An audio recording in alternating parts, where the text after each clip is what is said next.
Mark, I'm with Bloomberg. We're talking about mobile growth, and we have a treat because we have 4 companies that have all taken very interesting paths, and I would say some pretty phenomenal growth trajectories.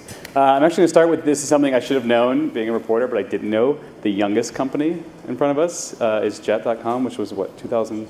Yeah, we launched in 2015, so just over 2 years ago. Yeah. Yeah, and we were just talking backstage a little bit. Like when you launched, there were some questions about like, can you do mobile, right? The strategy you had wasn't necessarily going to translate to mobile. And then this year, when you were bought by Walmart for what, $300,000?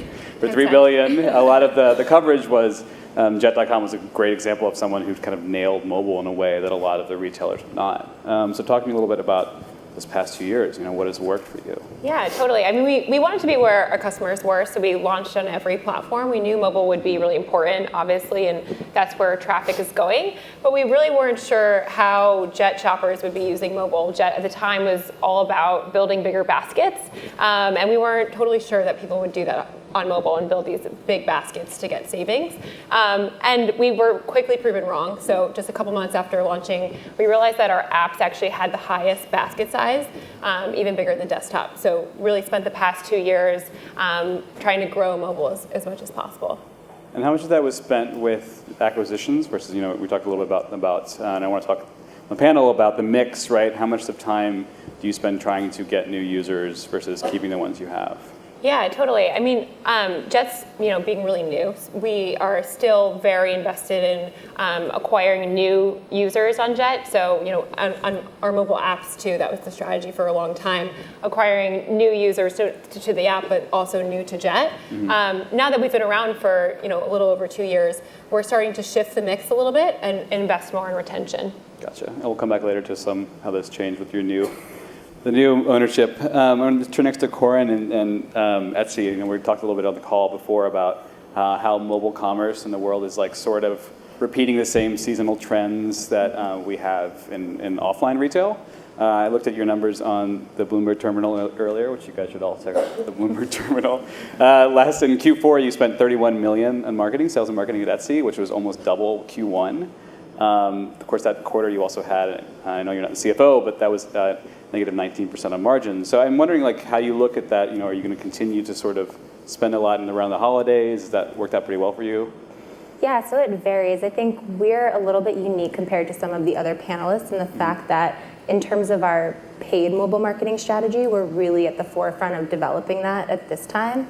And so in terms of our just acquisition channels in general, I mean, we do heavily invest to try to acquire new buyers and then again retain those existing buyers. Yep. And part of that obviously comes down to spend. Mm-hmm. For us, I mean, again, like our core channels tend to be the Google, Facebook, affiliates of the world. And so it's one of those things that you just kind of have to pay to play sometimes. Yeah. And so, yeah, I think for this Q4, we're just really looking about incrementality. So really investing in the channels where we continuously see the strongest growth and where we can really spend our marketing dollars in an efficient and effective way. Mm-hmm. And you're actually 12 years old, which I discovered, which is I'm blown away by that. But your affiliate marketing program is just under 2 years? Yeah, so our affiliate marketing program is fairly new. It launched back in January of 2015. And it's what I run, so it's grown pretty effectively, which is nice. I come from an affiliate background, so that's helped. But what's worked well? Just the partnerships that we have, to be honest. So I think we're, again, a little bit unique in the fact that, we have Etsy as a brand, but we also are really focused on our sellers, and sellers have their own individual brands, so we have to be very cautious of where our sellers want to show up. And so we just really move forward with trying to have very thoughtful partnerships to really represent not just Etsy, but our sellers. Mm-hmm.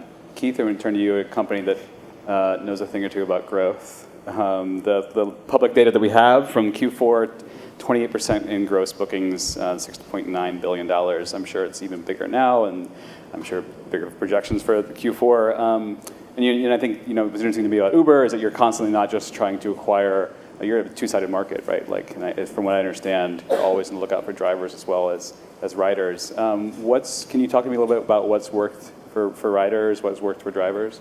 Well, it's been kind of a shift of focus for us too, as we've been looking into incrementality, same as Etsy. What can we do to not only gauge the effectiveness of like last click, but also first click and everything in between? Like where are we seeing value in the industry? And it's for us been homing in on that value. So affiliate has grown massively as we've now understood there's a new way to develop partnerships and a new way to work with companies. But the other side of it is, how does it all tie together? How do we try and look at this user journey? So that's been one side. And then the other side of it too is just, again, we're an engineering company. We have so many tools internally, but what should we be using? We're spoilt for choice, so to speak. And so how do we kind of narrow down and keep our eyes on the ball as we grow? Because it's a global company in practically every major country. There's so much to do. Keeping our focus narrow has been actually a big goal, and we've executed strongly on that. Can you think of an example of something you had to drop, like you had to put in the cutting room floor, like a strategy that you had, but for some reason you couldn't use it? Well, before we really wanted to work on like incremental trips and affiliate and loyalty and everything else. So we just hadn't had the opportunity or chance, both technically and just internal strategy. It wasn't yet the time. Now we've started to really focus into how do we drive more continuing engagement and work with these partners like Ibotta to keep scaling from there. There's a ton of opportunity in this space, but for us it's quantify the incrementality and then scale. Okay, what does that look like, example, like, what does that look like as an Uber user? Well, as an Uber user, what we're trying to do is just get people to use the app more. And so whatever is going to keep you using us more and keep you coming back every time and using us in context before where you wouldn't have. So people now think about us when they're like, maybe I'll walk. No, actually, I'm going to take a drive. I'm going to take a ride. Yeah. Ryan, you're also, Slice has been around the same amount of time since Uber, which is also kind of crazy to me. I'm in San Francisco, where we don't have pizza, of course, so I don't know anything about you guys. Or we don't have good pizza, I guess. Talk to me about, you introduce yourself as the anti-Domino's. Yeah, so Ryan Scott, Chief Customer Officer at Slice. Slice is really about building the next generation pizzeria. And is really powered by independence. We make ordering real pizza really easy. We're in 2,000 cities across the nation. We've taken a very mobile-first approach in the truest format. For us, 80% of searches are done on mobile web. So a lot of companies look at mobile web as a problem. We actually look at it as a huge opportunity. It's one of the reasons why we inked a partnership with Google to make sure when someone's typing in a pizzeria's name that's listed on our platform, they're very prominent and easy to execute on the My Business listings inside of Google. That is a really important partnership for us. Secondly, on sort of the non-paid front, my job obviously is to grow the brand, but I love to cost arbitrage paid advertising. I think you could spend a lot of money growing a brand. One of the things that we're really focused on is progressive web apps and AMP, accelerated mobile pages, speed, and basically building a mobile site that lives inside the browser, because these are more elegant than some apps. If you look at, PWA Rocks, if you Google that, you'll see Flipkart going at Amazon. You'll see companies like Alibaba that have transformed their mobile web presence. And you can use these capabilities offline. And to us, that's where the hockey puck's going, and we're really trying to stay ahead of the forefront. And obviously you use Facebook and Google and lots of affiliates. We just signed on with Button yesterday, so we're really excited to test Ibotta through Button. Button fans out there. And continuing to look at unit cost economics and additional partnerships. Flipkart is, they're going to get crushed by Amazon though. But it's interesting. You're kind of talking a lot of, it's like a Google marketing, progressive web apps, Google search. Does that mean like 100% of your money is going to Google? We talked about this a little bit. Like, where are you seeing it's effective if it's not Google or Facebook? Yeah, I think, look, there's two things that Google and Facebook have, right? They have distribution and they have data. And for a marketer, that's really important because we could event trigger, we can custom audience, we can pinpoint exactly who we're going after at any point in time, existing as well as prospects. We are obviously testing lots of other ad networks. Yep. If you look at advertising spend today, I think 60% of digital advertising is Facebook and Google. No one else has more than 5% market share, and then you have this long tail of affiliates. So we are obviously testing programmatically very quickly to learn. and using offline tactics as well. We know outdoor and direct response television and lots of interesting tactics along the way and in between drive mobile app downloads, especially if you're leading with mobile first in your advertising, and have a good purpose-driven brand. And that's sort of our belief. Yeah, I'm interested in others. If you found something outside of Google and Facebook that's worked pretty well. Yeah, we actually invest heavily in offline media. So being a really new brand and a brand that's very mass, we sell Billboards everywhere. Yeah, exactly. We sell millions of products, and so it's important for us to continue to build our brand. So we invest in TV, outdoor, direct mail is really effective. A lot of times people don't think about those channels as the channels to invest heavily in. Keith, I want to turn to you a little bit because you guys have pretty unique and big data assets. And I'm wondering how the four of you think about how to use your data. And I think, how much of it is, how much are you willing to partner with someone and how much do you want to keep in-house? What's that trade-off? Yeah, for us, the challenge has been, we have so much data. It's massive amounts. It's actually making heads or tails of it. We have so much information to go off of. And then we have different regulation from different countries. So we've had to create such strict controls to help us make sure we're always on the up and up and we're always looking into it right. And so for us, what can we even access to make a conclusion? And then from there, what conclusions can we draw? And then even, are we looking at data are we just trying to read into it the conclusions we want? That's been a big challenge for us. But then the other side of it is keeping our focus narrow and saying, okay, we could test everything from hell to breakfast. Let's focus into particular things that drive our business goals.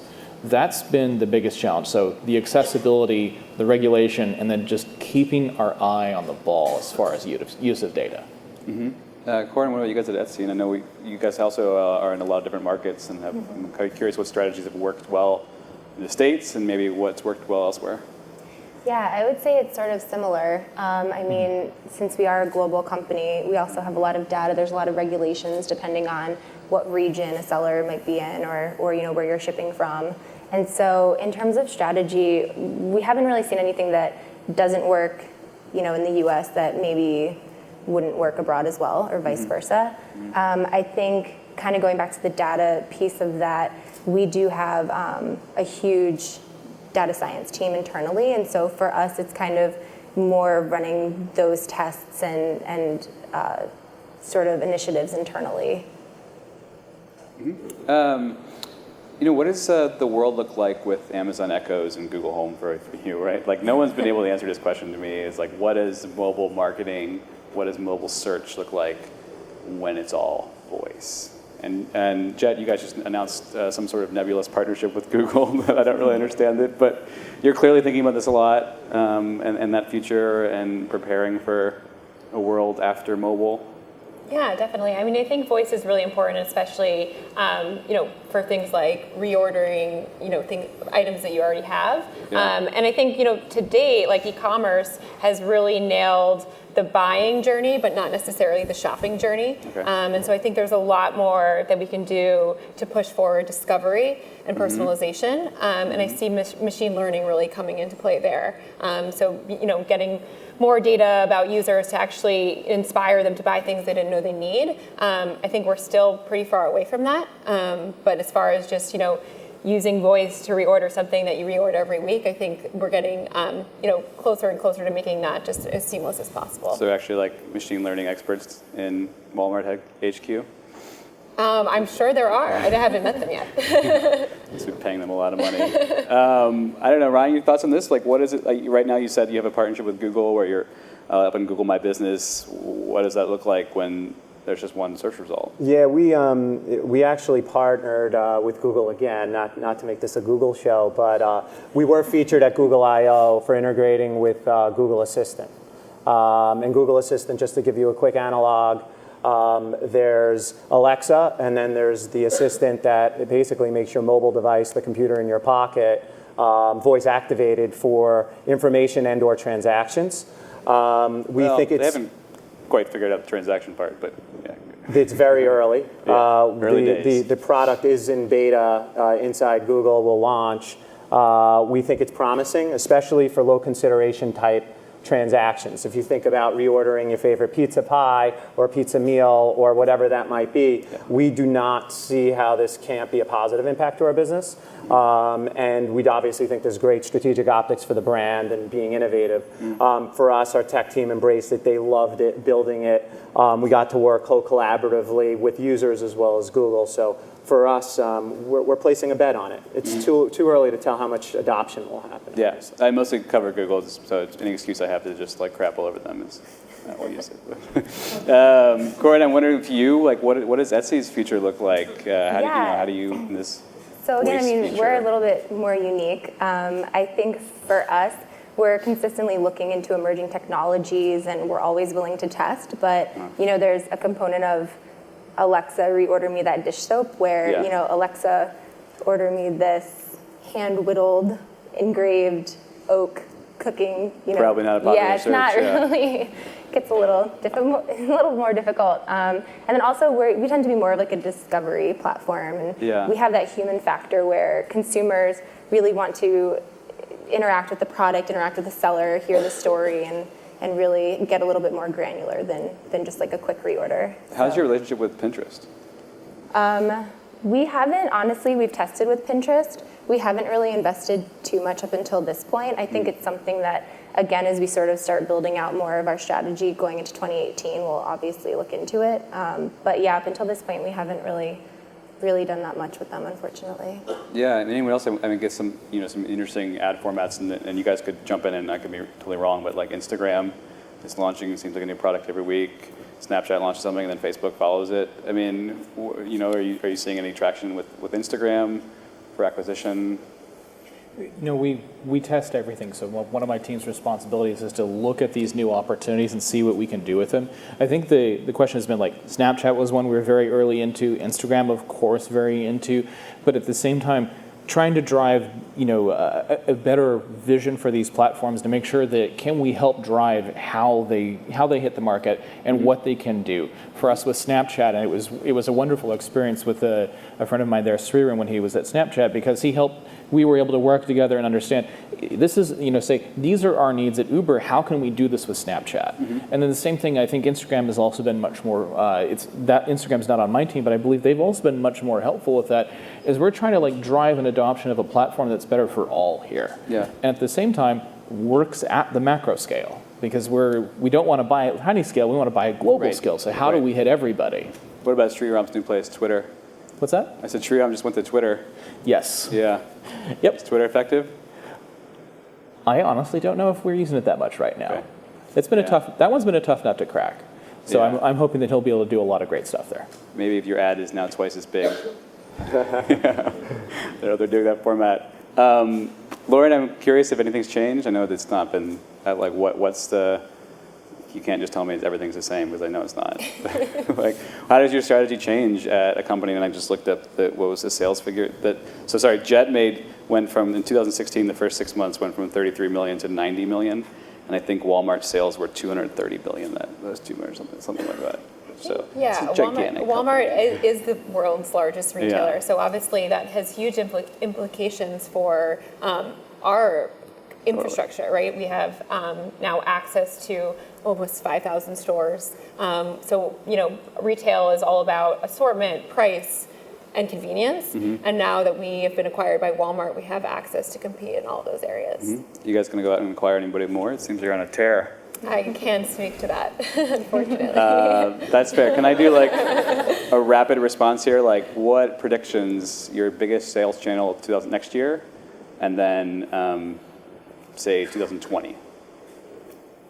Sales channel platform? Yeah, platform you're using. In 2020, that's a tough one. I mean, I think mobile will definitely be our I mean, more specifically, platform. Can you say? iOS or Android or. I was thinking more like Google. We're spending on Facebook, Okay, got it. affiliates, on Button. Yeah, I mean, I think Facebook and Google are, still representing a huge portion of our spend. But I think it's hard to say what will be the biggest part of our spend in 5 years. Cool.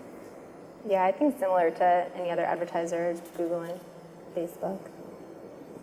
Yeah, I'd have to agree. I mean, there's a lot of properties underneath each of those, clearly. But from a digital advertising standpoint, I don't see another workhorse channel incumbing and taking over that share in the immediate term. So. I don't see a competitor to Google or Facebook, but I see mobile affiliate probably being one of our largest. Interesting. I mean, I think from my polling and talking to folks at Adweek this week, a few years ago it was Twitter, and then it was Snapchat, and then maybe it was Oath for a month or something. It's Amazon. Like everyone just assumed it's going to be Amazon. Amazon is also doing clearly a challenge for you guys. I don't know. They're probably doing something in pizza right now. I mean, they might have someone in Seattle working on an Uber competitor. Do you? I don't know, but how do you approach? Is it different? Is Amazon as an advertising platform? Amazon has been an interesting one to talk to because we've got a lot of opportunity. We've got a lot of ideas with them, but there are so many different teams to work with, it's been hard to get each and everything through. Yeah. I think that their advertising platform is growing so damn fast, though. I think there's going to be something in there, but it's in a different user context. People are doing something fundamentally different. How am I relevant to that experience right there? I have not yet established that relevance. But other apps and other companies definitely are relevant to that experience. That's the question. Ryan, any thoughts? Yeah, I don't see us competing against them, and I don't see us partnering in the immediate term.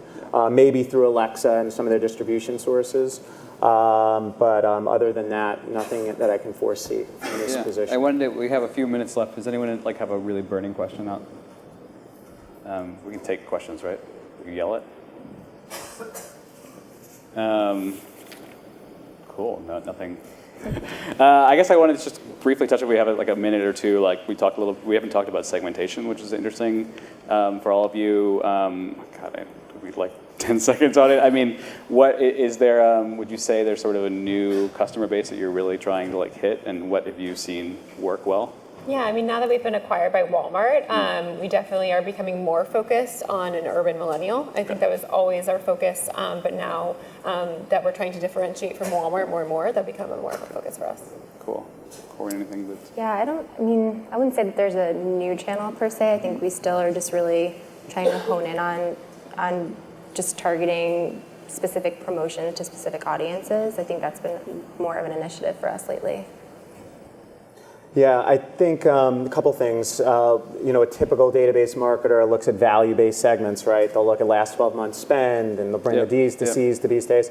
One of the things that we're doing is we're trying to take all the big data and the machine learning around predictive churn and marry that with who are these people, the personas, whether it be an urban millennial or suburban mom that has to order pizza for their children. Yeah. And how do you not only create communications, but how do you build a product experience so when they land on their home screen inside your app or on your home app screen that it actually is relevant to them. Mm-hmm. And that has product design implications where product meets marketing, call it growth. We place a lot of our bets like that. We've organized and designed our company that way so we can be nimble and really meet those needs. Cool. On the Uber side, it's just guaranteeing placement wherever we can be relevant and using platforms like Buttons dynamic segmentation to do it. How do I find that audience that is high value that I want to motivate and put the motivation in front of them? And then someone who's a habitual user, just make sure they keep thinking about me. That's really what we're after for segmentation. So for us, it's no particular segment. It's make all segments available in the right way and priced accordingly. Cool. All right. Well, thanks to you all. Appreciate it. Thank you, everyone. Thanks for your time.